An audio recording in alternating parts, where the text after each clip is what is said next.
सनातन मतलब शाश्वत, समय से परे। धर्म का मतलब हिंदू आदि धर्म नहीं बल्कि नियम होता है। आप इसे धर्म नहीं कह सकते, ठीक है, क्योंकि ये ऐसी जगह है जहां आपको आजादी दी गई है कि आप अपना खुद का ईश्वर बना सकते हैं।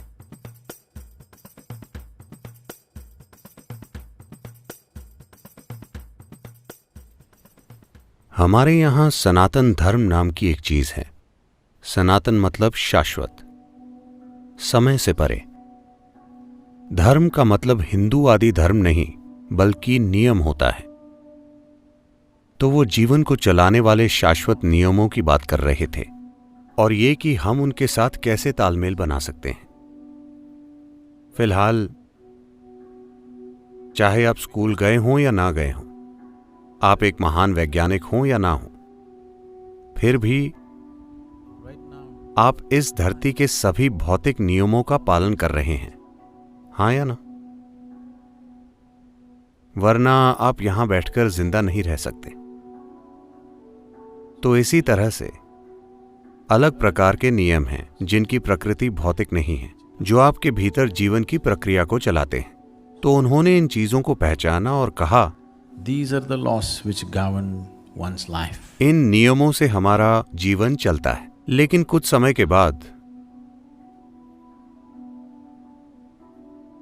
वो उत्साह से भरपूर इंसान जो पीढ़ी दर पीढ़ी पैदा हुए, इसमें अपनी चीजें जोड़ते चले गए According to the necessity of the day. उस समय के हिसाब से या अपने स्वार्थों के हिसाब से।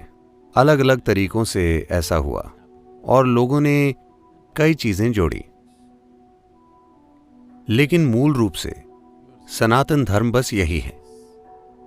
उन्होंने इन चीजों को पहचाना कि एक इंसान स्थिर नहीं रह सकता,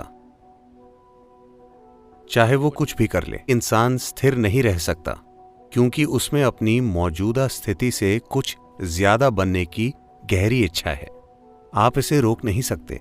आप उसे चाहे जो फिलॉसफी सिखाइए, आप इसे रोक नहीं सकते।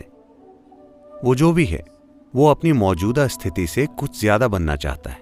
अगर वो थोड़ा ज्यादा हो जाए तो वो कुछ ज्यादा खोजेगा और फिर कुछ और ज्यादा। तो अगर आप इस पर ध्यान दें तो हर इंसान अचेतन रूप से असीम विस्तार की इच्छा रखता है।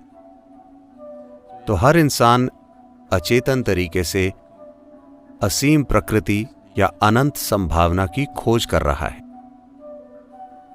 या दूसरे शब्दों में कहें तो हर इंसान को जानबूझकर या अनजाने में सीमाओं से एलर्जी है। जब आप उसके अस्तित्व को खतरे में डालते हैं तो उसकी आत्म सुरक्षा की सहज भावना उसके लिए आत्मरक्षा की दीवारें खड़ी कर देंगी।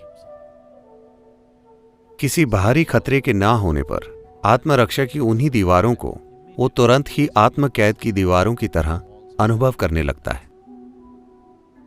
तो उन्होंने इसे पहचाना और कहा, हर इंसान असीम की चाहत रखता है। तो सबसे पहली चीज जो आपको करनी चाहिए, जैसे ही एक बच्चे में ठीक ठाक जागरूकता आ जाती है, सबसे पहली चीज जो आप उसके दिमाग में डालते हैं वो ये है कि उसका जीवन मुक्ति के बारे में है। बाकी सभी चीजें दूसरे नंबर पर हैं, क्योंकि आप वाकई सिर्फ एक इच्छा रखते हैं, असीम विस्तार की इच्छा। आपके अंदर कुछ ऐसा है जिसे सीमाएं पसंद नहीं हैं। तो आपको उस दिशा में बढ़ने के लिए क्या करना चाहिए? उन्होंने सरल नियम स्थापित किए। अगर आप ये और ये करेंगे तो आप स्वाभाविक रूप से उसी दिशा में जाएंगे। आप इसे धर्म नहीं कह सकते, ठीक है, क्योंकि ये ऐसी जगह है जहां आपको आजादी दी गई है कि आप अपना खुद का ईश्वर बना सकते हैं।